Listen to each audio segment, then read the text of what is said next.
Lost in Random is one of those games that I feel doesn't get nearly as much attention as it should. Developed in 2021 by Zoink Studios, the game takes the idea of a dark fantasy fairy tale and turns it into something truly unique and breathtaking, with visuals that harken back to Tim Burton and American McGee. Not only that, but it approaches combat with a novel idea, being not just a card-battling deck builder and not just a dice-rolling game, but instead a unique blend of the two. I remember coming across Lost in Random on the Xbox Game Pass and thinking it looked good, reminding me very much of an early 2000s style video game, and yet playing it I was blown away by its creativity. Its setting, its writing, its approach to combat, and its underlying mechanics, all of it felt so inspired by games from the early to mid 2000s, yet updated and modernized to work with modern gaming expectations. In the current climate of gaming, Lost in Random feels like a breath of fresh air. True, it has its issues, but the game's positives far outweigh its negatives in my eyes. And in an era of mass layoffs, industry stagnation, rampant corporate greed, and disappointing games, Lost in Random feels like a throwback to a simpler time, a better time, a time when companies were more willing to take random chances on strange ideas with their games, and when the success or failure of a game seemed to be more akin to random chance rather than something preordained before the game had ever been released. Let's explore that feeling together, the good and the bad, the highs and the lows. Please keep in mind that I am by no means an expert on the subjects covered in this video, and if you have opinions that differ from mine, that is okay. Lost in Random starts us off in a flashback, showing us a pair of warriors battling a series of mechanical soldiers. As the tide of battle turns and it looks like the pair have triumphed, one of the mechanical knights they've been fighting throws a spear that kills one of the warriors in front of the other. After a brief story transition, we're introduced to two characters, Even and her older sister Odd, a pair of sisters living in the town of Onecroft with their mother and father. But our introduction is cut short as a bell starts to ring, signaling the approach of the Queen. As we run and try to get home unseen, we overhear a minion of the Queen explaining that in this world, when a child turns 12 years old, they are given the chance to roll the Queen's dice, with their roll dictating their station and rank in their life, with ones holding the lowest possible station and sixes holding the highest. Not wanting to be separated from her family, Odd and Even hide under the floorboards of their home, having just enough time for Even to give Odd a stuffed animal as a birthday gift. A moment later, however, a mechanical spider robot rips up the floorboards and snatches Odd before carrying her off to the center of town where the Queen presents her with the dice before ordering her to make her roll that will determine her lot in life. Small tangent here, I have absolutely no evidence of this, but I kinda suspect that when Odd made her roll, she tried to cheat, purposefully rolling the dice in such a way where it would roll a 1 so she could stay with her mom, dad, and sister. Sadly for her, fate, or more probably the Queen, is not so easy to cheat, and Odd's roll is corrected to a 6, meaning that she gets to leave Onecroft and live with the Queen in Sixtopia, a land where supposedly everyone's wishes are granted and all good things come from. Rather than be happy about the outcome, Odd has to be dragged away by Nanny Fortuna and the Queen while her parents and sister watch helplessly. Flash forward 1 year, and Even starts to have dreams about her sister, calling out to her for help. In the middle of the night, she awakens and after wandering around her home, spots a strange bedsheet-looking ghost who vanishes when she confronts it, but leaves the stuffed animal Odd had been given.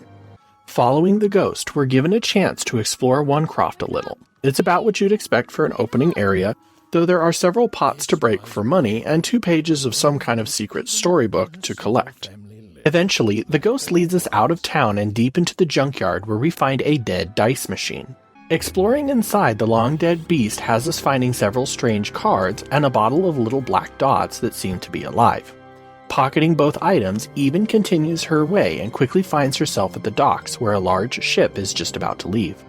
As the narrator says, there's no time to think. That ship is our ticket out of Onecroft.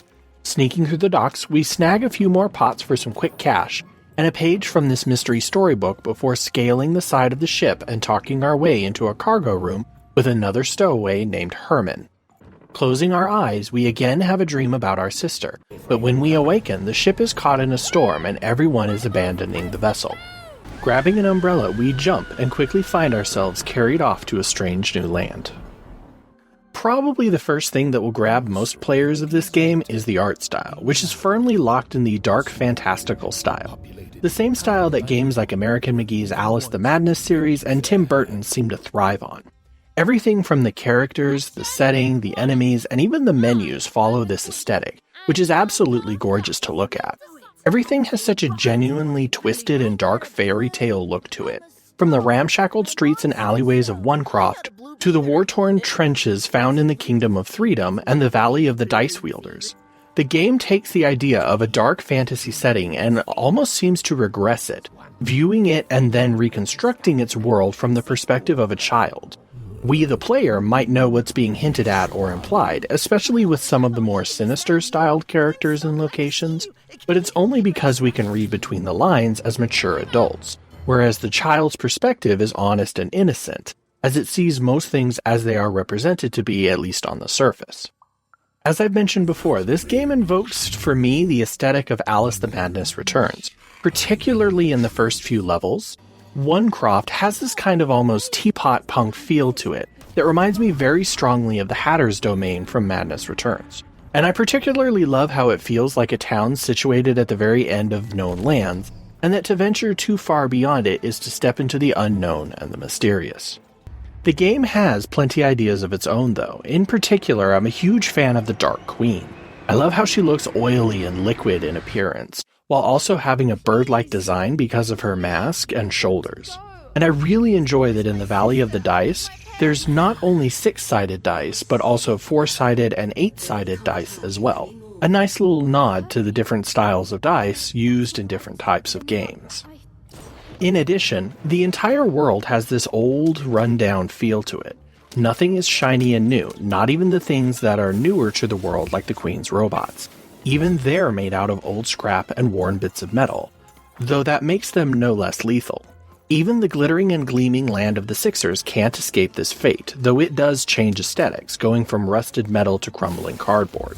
The aesthetic gives the world a feeling of dilapidated grandeur, which is reinforced by its civilians, many of whom will tell you how things used to be compared to how they are now.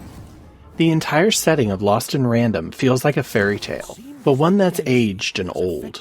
The heroes are all gone, the magic is all played out, and the stories people tell of that bygone time and setting are half forgotten, and warped with the passage of time. But this is also a world of wonder and fantasy, as seen through the eyes of a child. Admittedly, a child who's known great hardship in her life, but still a child. And in that, a little bit of the old world still shines through. Exploring the strange new lands she's arrived in, Even quickly finds herself surrounded by strange and ancient dice-like architecture, as well as the broken bodies and remains of various dice. As she explores, she also finds traces of the Queen's past presence here, as several of her mechanical soldiers lay about in disrepair. Exploring further actually sees one of the old suits of mechanical armor coming to life and starting to attack us. At the same time, jostled by our screams and the robot's attempts to squash us, a single lone dice awakens to the sounds of us running around trying not to get killed.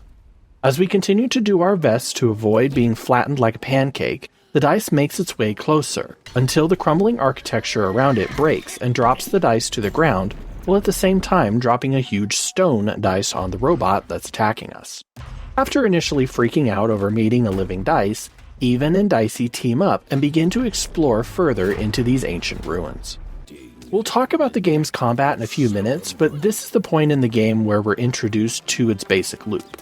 Enemies have glowing crystals that when shot by our slingshot will fragment and drop, and when we pick up those shards they charge the use of our magical cards and allow us to roll dicey and play those cards, which in turn allows us to conjure weapons and use various powers during combat. After battling their way through the maze, Even and Dicey agree to help each other, before being sucked into some kind of giant horn and winding up in Two Town. Visually, Two Town is your semi-typical Victorian city, cobblestone streets, lots of alleys and side streets, and row upon row of apartment housing and shops. We're shown a brief cutscene of the Queen rolling her dice and landing on a 2, which the mayor reports begrudgingly. And it's here that we witness the madness of Two Town as every citizen undergoes a nearly instant change, reversing in on themselves, personality-wise. As it turns out, everyone in Two Town has a split personality. As one character puts it, some are split down the middle, some are split from side to side, and some are bits and pieces that equal a half. This duality also extends to the world itself, as we quickly discover that as a testament to their two-ness, the citizens of Two Town are building a second mirror image version of the city in the sky, complete with an artificial moon. Even the mayor of Two Town has a split personality, though his is a bit more nefarious than most. Wandering the streets, we spend some time shooting pots for coins, talking to the locals, and after turning down a particular alleyway, we meet Manny Dex, a merchant who is also his own store and will sell us new cards to add to our deck. Eventually, we find the town square and are pulled into another combat encounter, this time with an added twist. Each time we roll our dice, a giant game piece will move around the town square, which is actually a giant game board, meaning enemies will continue to spawn until the game piece reaches the final space on the board. These types of combat encounters shake things up a bit and are less about defeating the enemies presented to you and more about bull rushing the game piece to the finish line. So basically every chance you get, you want to be rolling your dice. Eventually, we triumph and the door to Threedom is revealed to us. There's just one problem. We have to be able to roll a 3 to open it, and currently, Dicey can only roll a max of 2. Though in combat, it's possible to get more than 2 points of power if you're clever with the use of your cards. To upgrade Dicey, we need to find a person who is a Piptician. Luckily for us, after running a side quest and heading through a newly opened gate, we run into one. Well, actually, he falls out of the upside-down city onto Dicey. This is Seymour, a slightly ironic name because he's actually visually impaired without all 3 of his eyes. A bit of dialogue later and we strike a deal with him. We'll get his eyes back and he'll upgrade Dicey. With that in mind, we go to see the mayor, who turns out to be a slightly boring but reasonable person with his own problem.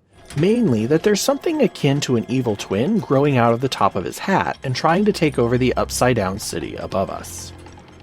Meet Royam, the evil mayor, who also has a thing for rhyming, I guess? Anyways, talking to him reveals that he has Seymour's eyes, and he'll even give them to us if we help him complete the most perfect rhyme about the moon. Specifically, the artificial second moon he's cobbled together for his upside-down city. To accomplish this, we run around and find several posters before returning to Royam and helping him complete his poem. As a reward, rather than give us the eyes like he promised, Royam gives us access to the construction zone around his artificial moon, so we might better admire it up close. Surprisingly, or unsurprisingly, this turns out to be a trap, and we soon find ourselves battling through another one of those game board style encounters, where our dice rolls help a game piece move around a board.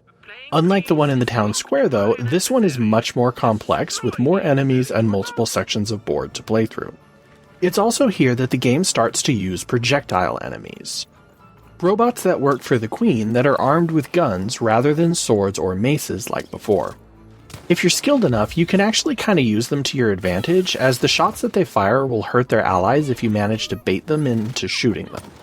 After about 30 minutes of non-stop combat, we reach the base of the moon, which falls from its perch and rolls away when the game piece lands on the final game spot. A moment later, Royam lets out a frightening roar and tears himself out of his upside-down city to go crawling after the artificial moon that he has constructed, which I gotta admit was actually kind of unnerving to see. Sadly, after talking to the mayor, he reveals that Royam has stolen Seymour's eyes, so if we want them back, we have to go after the creepy bastard. Which probably means we'll end up in a boss battle with him. And sure enough, after making our way down to the shattered and smashed remains of his moon, Royam confronts us, mocks us, and then instigates his boss fight. It's about what you'd expect. With his large size, Royam lords over the battlefield, sometimes attacking us directly with long swipes and grabs, while other times summoning minions to the battlefield to fight us while he watches in amusement. In a creative twist, Royam does confront us in a rhyme battle a few times, and if we can manage to out-rhyme him, we'll deal a little bit of extra damage to him, which is a kind of a fun idea. In the end, we beat Royam, who the mayor ends up sucking back into his giant top hat, rather than allowing us to completely destroy. When asked about that, he says that as much as he dislikes Royam, they are a part of each other, and destroying him would change them both in irreversible ways. Okay, whatever. Can I have the dude's eyes now?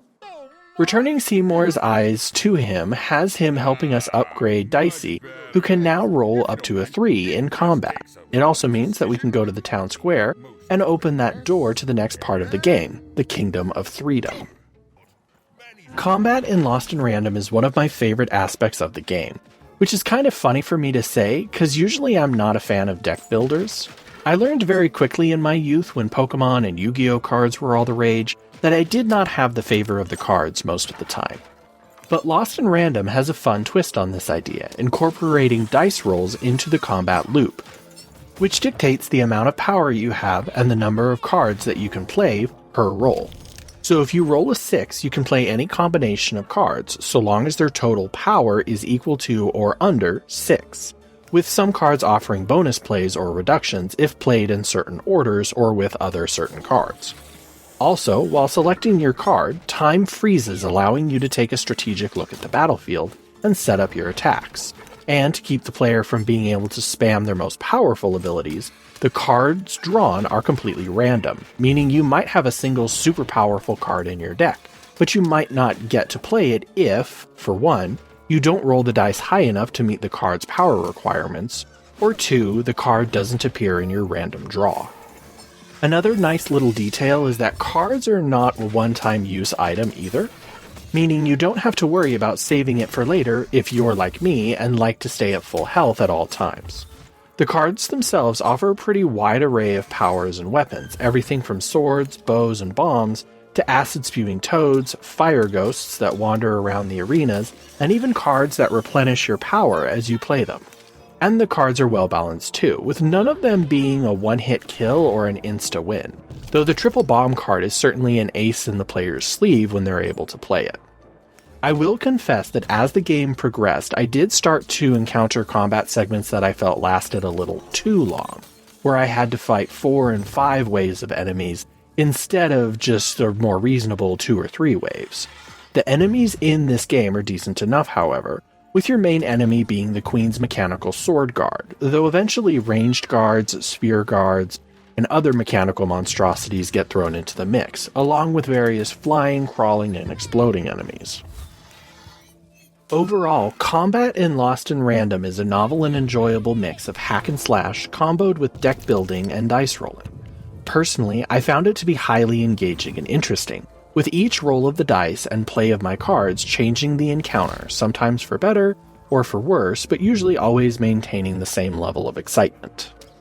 Upon entering the Kingdom of Threedom, the player's perspective shifts and we instead follow a young child in a Sixer outfit being forced to carry a black dice that grows heavier and larger with every step she takes, until eventually it crushes her beneath it. We then again shift perspectives and find ourselves in Odd's perspective, as she stands in the throne room and looks at these odd sculptures that the Queen has had made of each of her kingdoms. When Odd goes to touch one of them, the Queen appears and becomes oddly defensive, telling Odd that she must never touch these, despite also saying that Odd could never truly hurt anything that she, the Queen, has made. It turns out the Queen also has a gift for us, a strange owl-like mask that whispers to Odd as she starts to put it on. I don't need to be a D&D veteran to know that any whispering mask is not a good sign. Returning to Even's control, we slowly make our way into Threedom, which visually doesn't look that different from Two Town, at least at first, though maybe a bit more upscale. After a minute or two, though, we're hit with another cutscene. Turns out one of our old friends from Onecroft, Bernard, became a Sixer as well, along with several other kids from Onecroft, but he's run away, causing one of those mechanical spiders to park itself near the entrance to Threedom, which might just be our ticket to finding Odd if we can get inside. Back in Threedom, we're also shown 3 giant robots that seem to be doing battle with each other, and are only able to move when the Queen rolls her dice and declares a winner for that day's roll. Asking the locals of Threedom has all of them saying they haven't seen Bernard, and also warning Odd that if he's wandered away alone, it's likely that the Shadow Man has grabbed him.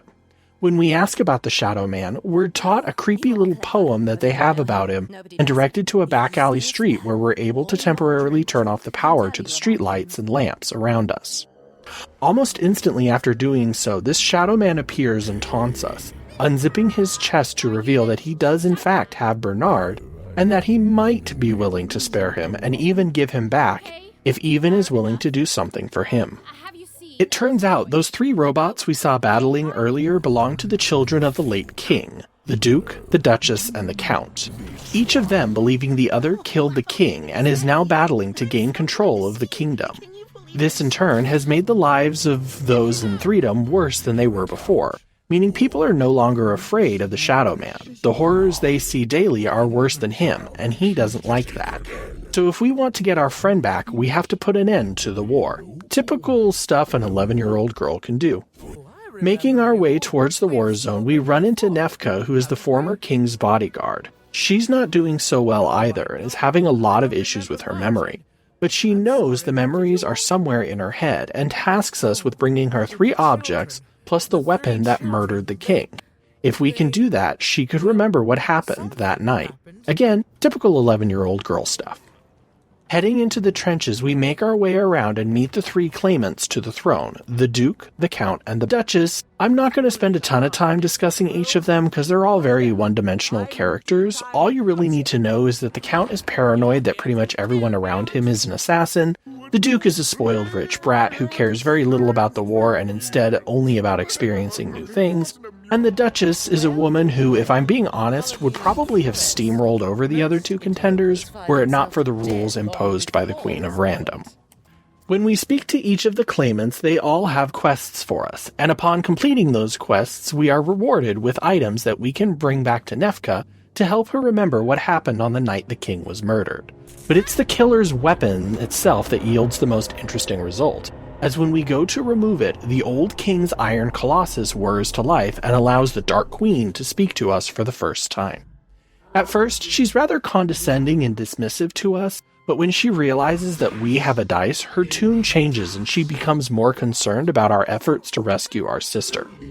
Leaving the giant colossus to molder in the dust, we return with all 4 items in hand to Nefka and allow her memories to come forth.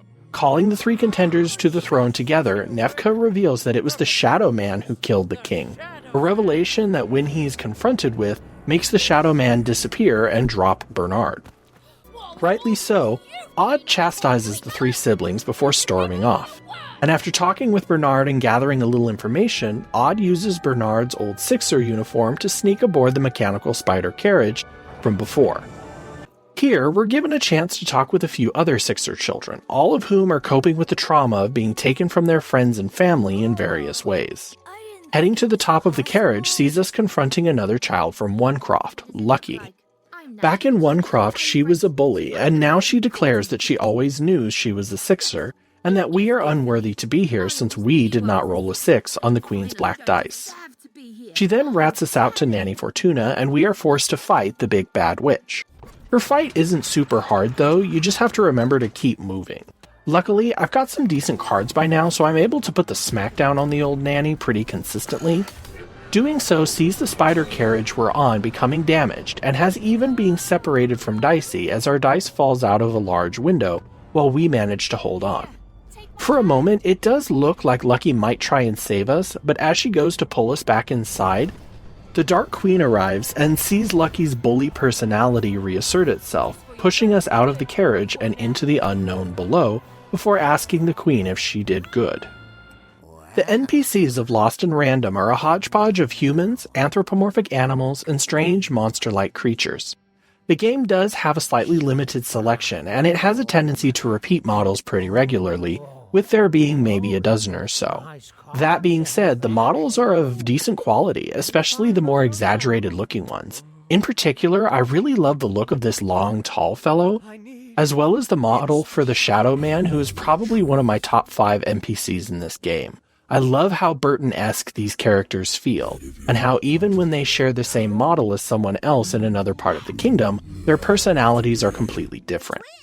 Most NPCs can be spoken with, though not all of them will have something for the character to do. Usually the dialogue they do provide does help to flesh out whatever conflict is going on in this part of the kingdom, however, which is nice.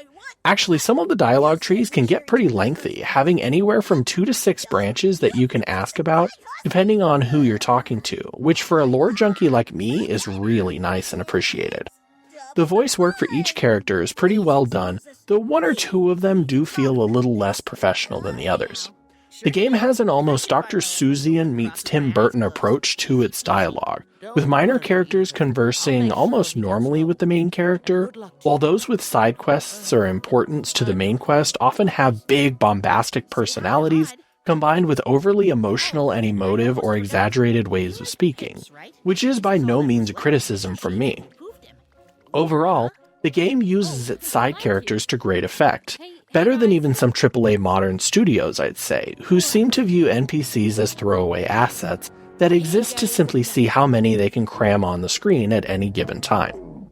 Lost in Random instead views each NPC as a small window into the wider world, with some of them existing just to add a bit of flavor to the current setting, while others can help fill out and tease the player's sense of events or characters that they have yet to encounter. Darkness is what greets us when we awake, and as we traverse this strange dreamscape of dark stairs, figures we've met in our travels appear in our periphery and give us scant clues as to what's going on. When we reach the top of the dream, we're shown a vision of Odd. The queen is trying to make her push Lucky off the top of the dream, and saying that sacrifices must be made. And although Odd is initially resistant and unwilling, she quickly gives in and pushes Lucky off the platform and into the darkness below, ending the dream and causing Even to awaken alone and frightened and scared in a strange dark forest. As we wander the forest, we encounter several spider carriages searching for us, and as we dodge the spider bot's searchlights, everything that's happened starts to take a toll on Even, and she finds that she really just wants to go home at this point. A short while later, after managing to evade the spider carriages, we come upon the long-abandoned door to Fourburg. Upon opening the door, we find ourselves in a Vegas-esque styled city, where everyone gambles and the main attraction is a large casino at the center of town, which is run by the High Roller. When we enter the casino, we see the High Roller with Dicey, exclaiming that he's found a real dice to star in his show. And when we step in to try and save Dicey, the High Roller conjures a dozen or so enemies, and we are forced to fight them for the casino's patrons' amusement. In his fall, however, Dicey has become injured, and no matter how many times we roll him, we're unable to roll anything higher than a 2, which just won't beat the High Roller.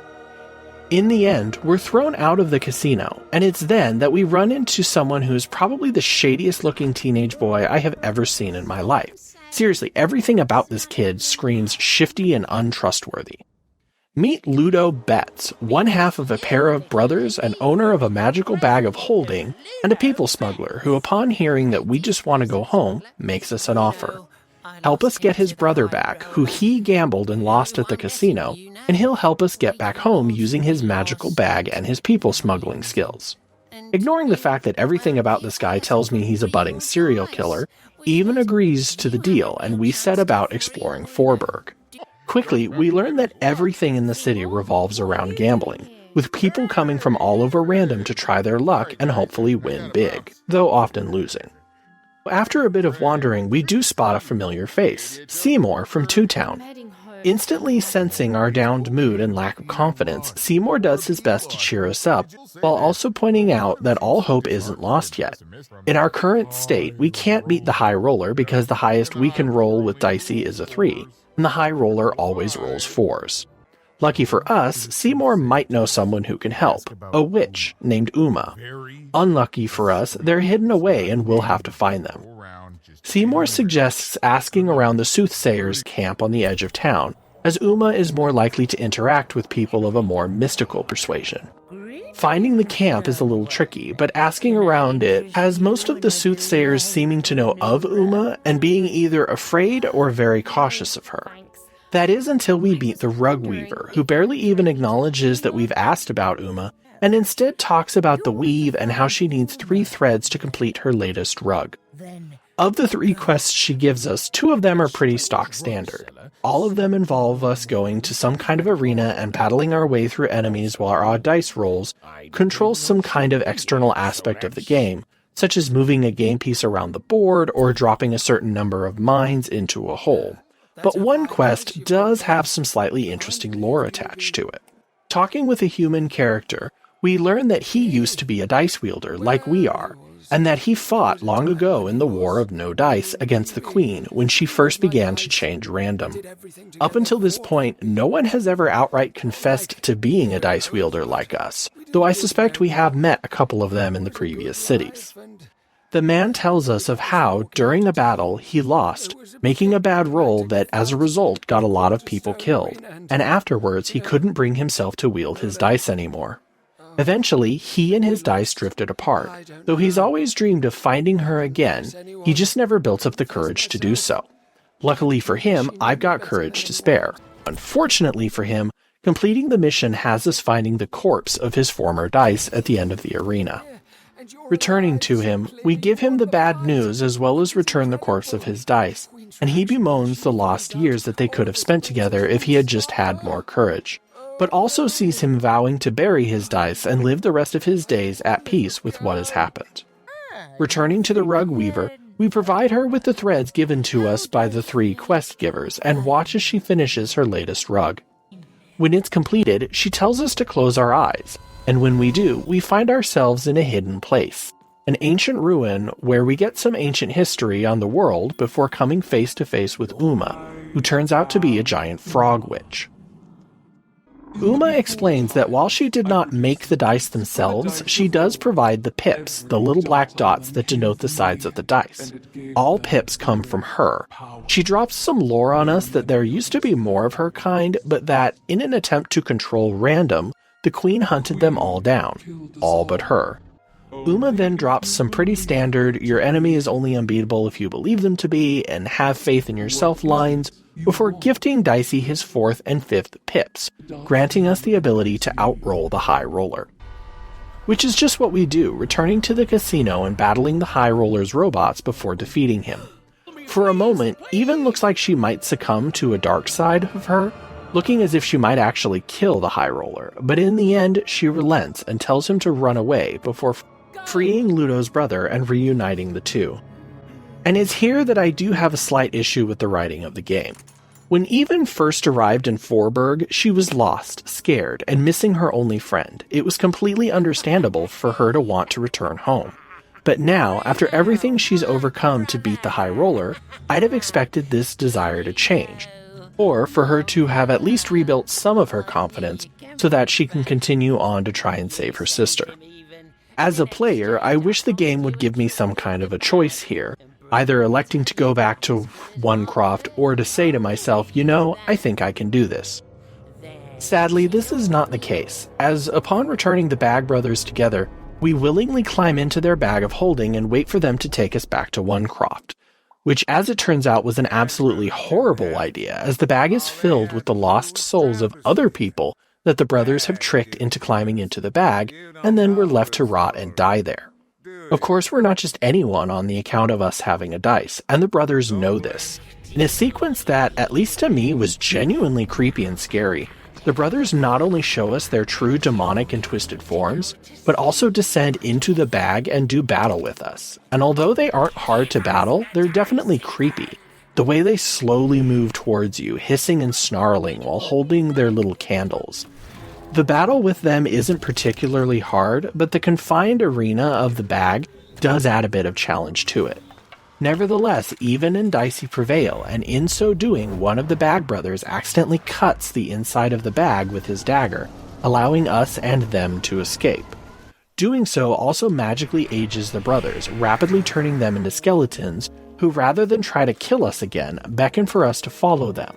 And upon doing so, has us finding ourselves at a nearby dock, waiting for a boat, which promptly appears and is being captained by the Grim Reaper himself. Small tangent here, but as far as I can tell, Even is not dead, so I don't really understand why she decides to get on the boat. Like, I understand plot-wise this is how I'm going to get to the next area, but I find the actual logic of this scene just a tiny bit screwy. For all the good I have to say about Lost in Random, and believe me, I know I've been singing its praises for quite a while now, I will acknowledge that there are some issues with it. As I mentioned in the combat section, certain combat encounters can really drag on, feeling way longer than they need to be, forcing you to fight 5 waves of enemies, when personally I think 3 waves of enemies would have done just fine. I'm not really sure if this is controlled by the game's difficulty or not, But at one point towards the end, I did start to feel myself getting a little burnt out, so I turned down the difficulty, and almost immediately the combat felt better paced and not nearly as drag-on-y. Another issue I have with the game is the lack of side questing. Don't get me wrong, the game does have them, but not as many as I'd like. Now I understand that side questing is usually a staple of more RPG-style games, giving the player an excuse to explore the world further than just the main story would allow. But in a world as interesting as Random, I find myself wanting to explore more, particularly the dark forest between Threedom and Fourburg. I find myself wondering about the lands between the named cities. Was there more to the land than just the cities themselves? It certainly seemed like it, but we're not really given a chance to explore them or ask questions. For that matter, most of the side quests we get seem to run in parallel to the main quest itself, so there isn't a ton of backtracking or going out of your way to complete them, which is a little disappointing.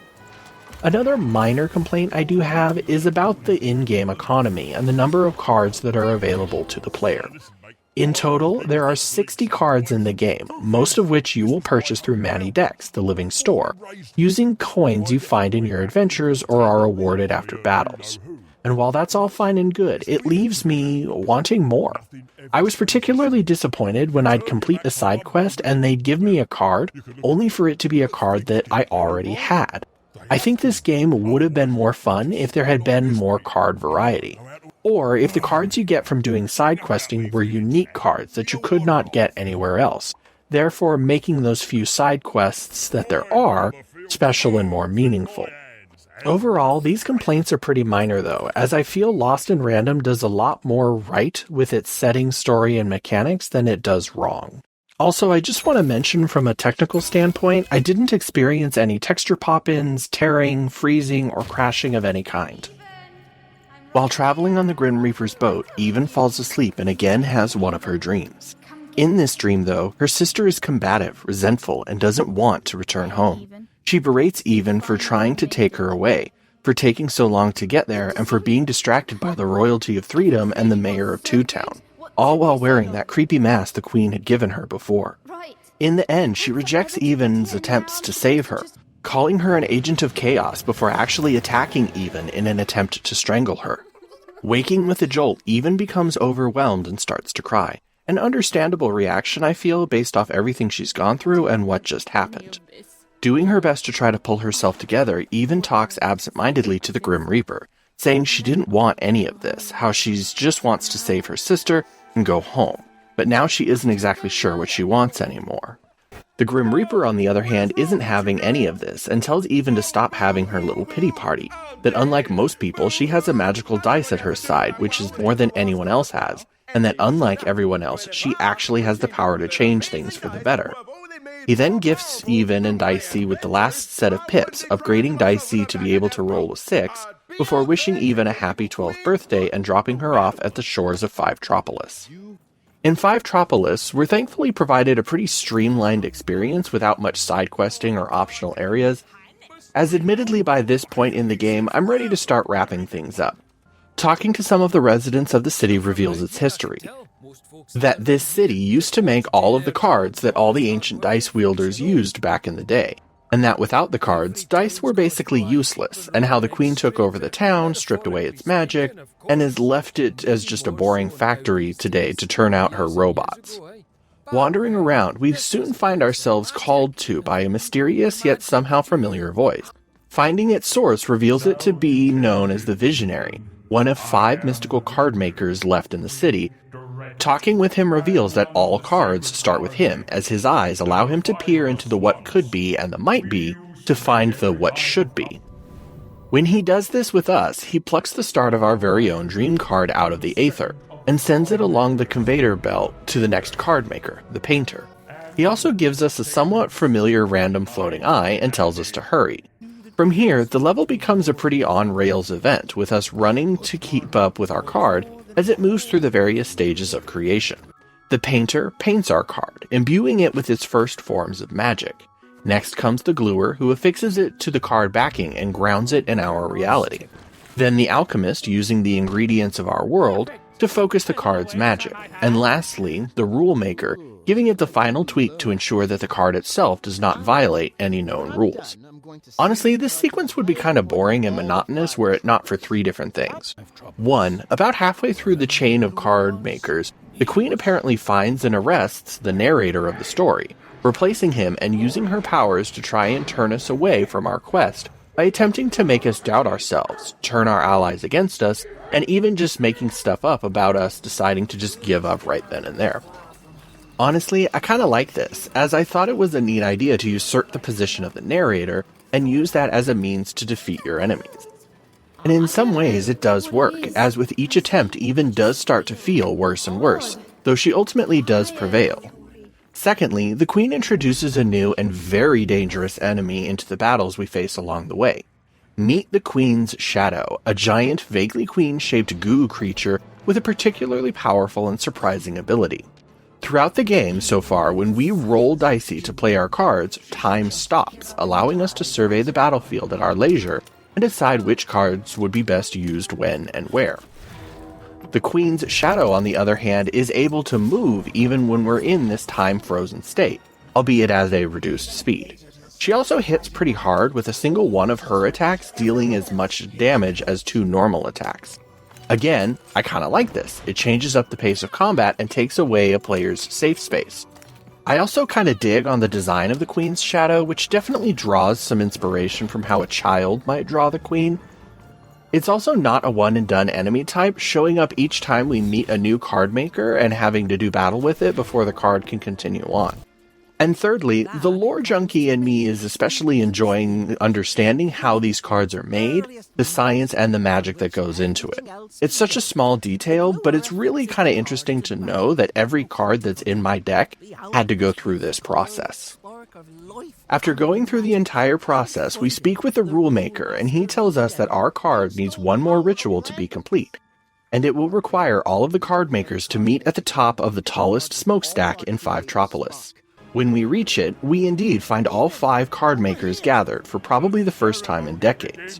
Of course, the Queen's forces are close behind us, and we're told to hold them off. This fight is absolutely brutal, as the Queen is throwing everything she has at her disposal at us, and a few times I found myself down to a sliver of health, only being saved by a lucky draw of the cards, blessing me with a health potion or a shield when I needed it most. And it's here where the genius of Lost in Random's combat really starts to shine. It's not just a roll the dice and use your powers, or a draw the card and hope for the best. It's that you need synchronicity from them both to work. Not only do you need to have built your deck to have the cards that you want, you need to also draw the cards you need, while at the same time having the skills to know when to play them. Rolling a 2 and having to decide between getting a bow or breaking that 2 up so I can get a partial heal and a sword. Rolling a 6 only to find that the cards you've drawn are all support cards.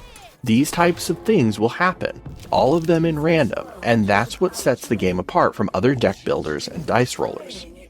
Previously I had mentioned that I think battles in this game have a tendency to drag on a little bit, but I'll be honest, this battle felt just right, appropriately long and appropriately brutal in difficulty. And when it's finally over, the card makers turn to me and present me my card. There's just one tiny catch. In order to keep it balanced, I can only use it when I'm asleep. No problem, I'll just close my eyes and get hit in the head by a piece of flying debris, I guess. One aspect of Lost in Random that I particularly enjoyed was the narrator. Voiced by Ty Konzak, the performance of the narrator just adds to the dark fairy tale feeling that this game oozes. His slightly gravelly and somewhat older voice making the story feel, at first, as if it's just a story being relayed to a curious listener. But as the story progresses and the narration changes, he begins to break the fourth wall, reacting with surprise to the events happening around Even, and even changing the story based off things Even says or does. At one point in the story, he actually gets kidnapped, a plot point I found kinda interesting, as the person who takes over for him clearly has it out for Even and does everything within their power as narrator to deter her from her goals. Most modern games have stepped away from using a narrator, seeing it as a poor substitute for good storytelling, or else a sign that your story is too convoluted or else your players are not paying attention, so you need to spoon-feed them what is happening around them. In fact, the only other recent game I can think of that used a narrator is Biomutant. But that game used the narrator as a method of interacting with the world, making them the only one able to understand the gibberish language that most animals in that game spoke. It was very forced, and it made it so that without the narrator, the player would have a much harder time understanding what is going on. But in my opinion, Lost in Random is able to sidestep this issue by having the narrator comment less on what is happening around the player at any given time, and instead comment on how Even, the main character, is feeling at any given moment. By focusing less on events in the game and more on the emotional weight of those events, the narrator feels somewhat like a combination of both narrator and Jiminy Cricket consciousness, or an emotional train of thought, which helps to flesh Even out as her own character separate from the player and their own views on what is happening in the game. Waking up in the dream realm again, Even is immediately assaulted by the Queen's shadow, who bellows at her that she's won nothing, but that's not true. From her pocket, Even pulls the card the card makers have created for her, and when she plays it, it forces the Queen out of Even's dream, while at the same time opening a portal. Stepping through that portal finds us standing at the beginning of a bridge high above the clouds in the bright sunlight, while in front of us sits the Queen's castle and the land of the Sixers, a supposedly paradise on Earth where a Sixer's every whim and desire is catered to. But as we run along the bridge towards it, it becomes very clear that something is very wrong with this place. It may look like a castle out of a fairy tale, but it's made out of cardboard. When we arrive at the dice store and open it, we find that it's not just the castle, but everything inside too. It's all a fake, a facade, something to look pretty from far away, but up close is a complete disappointment. Wandering around the fake realm has us running into a slightly crazy janitor who confirms this. It's fake, all of it, and it's his task to maintain it, a task he's been doing for the last 40 years completely alone. No wonder he talks to himself in the cardboard cutouts. Heck, he even thinks we're cardboard cutouts. But he does tell us that there's more going on deeper into the realm and inside the old castle. So we leave him and make our way deeper inside, stepping out into a landscape of overgrown dark crystals and broken terrain. The game introduces a new gimmick here, pretty much the only gimmick it has left. Dark crystals that will heal enemies when they get too close to them. In some of the smaller arenas, these crystals can be a real pain, but for the most part, they're pretty manageable, especially after a few tweaks to my deck so I can draw the triple bomb card more often. As we explore this cracked and broken landscape, we eventually find Seymour, who we had seen earlier in the dream, being captured by Nanny Fortuna and interrogated about our location. He didn't give us up though, and as punishment he's been beaten, had all 3 of his eyes stolen, and was left to be consumed by the dark crystals growing everywhere. Breaking him out even remembers the magical eye that the visionary had given her, which turns out to be a perfect fit for Seymour's central eye, allowing him to free this place while we continue onward. Finding the outer ruins of the old castle, we slip inside and almost instantly find ourselves in the castle dungeons. And it's here that we're able to meet and speak with some of those that the Queen has captured and thrown away over the years. Some of the characters are throwaway ones, or characters that we've heard about but haven't ever actually met. But we can also find the Shadow Man from Threedom here, as well as the Queen's own narrator, who reveals that she threw him in here in an attempt to control her own narrative. Though, as he explains it, that's not how it works, and that he himself has absolutely no control over her and simply narrates what she is doing. We also manage to find our own narrator, and although we do not free him from his cell, he's somehow able to regain his position as our narrator and begins to narrate our story once more. From there, we make our way into the castle proper, and after an honestly kinda dumb diversion to find a key, we climb the central tower and find ourselves in the empty throne room. Exploring behind the throne, however, lies a secret passageway through which we see Nanny Fortuna directing children to step through a dark portal. Confronting her has us doing battle again with the old witch, and I'll admit, as repetitive as the combat is getting, it does feel good to finally kick this old crone's ass. When she's beaten, she plays the usual "I was just following orders, I'm just a tool, blah blah blah." You know, the old argument that all minions use when they get defeated. I basically ignore her, marching towards the dark portal and no doubt the Queen herself. However, when we emerge from the portal, we find ourselves not in part of the Sixer realm, but oddly enough in our dream realm. And as we traverse the floating platforms, we make an alarming discovery. In every dream we've had so far, the landscape has been mostly composed of this odd, inky black goo. The same goo that the Queen's monster was made out of, and the Queen herself seems to be composed of. Also, in Fivetropolis, a factory worker we had a chance to talk to tells us that the black goo has started to flow through the pipes of the factory recently, making everyone who sees it feel miserable and afraid. What we now learn is the source of that goo, that is to say, children that have rolled a 6 on their 12th birthday. They're brought here to the castle into the Shadow Realm and put into some kind of dream within a dream, where the Queen forces them to live and experience their worst nightmares over and over and over, while she siphons out the negative emotions and distills it down to this black goo, which has started to flow into the different realms. Continuing on, we find the Queen and Odd standing on a strange round platform, speaking to 3 massive dark heads that look down at them but say nothing. When we confront them, Even tries to talk to her sister, only for her sister to lash out, to rebuke Even's attempts to save her and embrace the Queen's influence and dark will. We end up having to fight her, and it's here that I'll confess the game missed a major opportunity. All game long, we've heard about how the Queen hunted down and destroyed all the dice in the land, leaving her with the only dice left. I think it would have been cool if, for this fight, the Queen had given Odd her dice, and allowed Odd to use its powers and force us to fight another dice wielder, and truly experience how random and chaotic a fight like that would be. Oh well. As it is, Odd is kind of a pushover.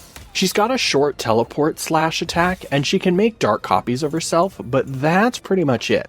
Not really a match for us when I can heal myself basically at will, conjure bombs out of thin air, and call an arsenal of weapons to me while also commanding an array of debuffs and power-ups. Defeating our sister sees us breaking the mask covering her face and releasing her from the Queen's grasp. Using Dicey, Odd is able to conjure a dark portal that returns us to the throne room. At the same time, the dreaming children start to awaken and run.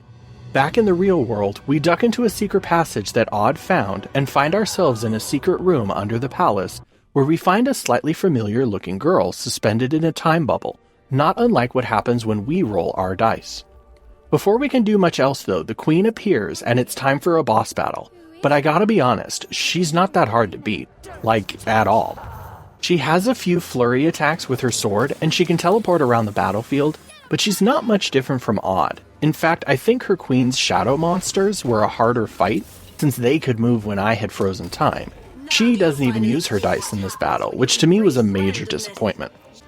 After having dealt enough damage to her, she uses her powers to grab Dicey and tries to crush him. And I'll admit that here I got a bit confused about what I was supposed to do, resulting in me having to replay this part several times. In the end, I figured out you're supposed to shoot Dicey out of her hands with your slingshot, which in turn causes him to roll into the time bubble and revive the broken dice within, allowing the time bubble to collapse and time to resume for the girl trapped inside. Meet the Queen's sister, Natalia. Remember those 2 girls you played as in the very beginning of the game all those hours ago? Turns out they were the current Queen and her young sister. And as it turns out, Alexandria has kept her sister in this state ever since that day, frozen in time while she, Alexandria, tried to find a way to save her sister from death.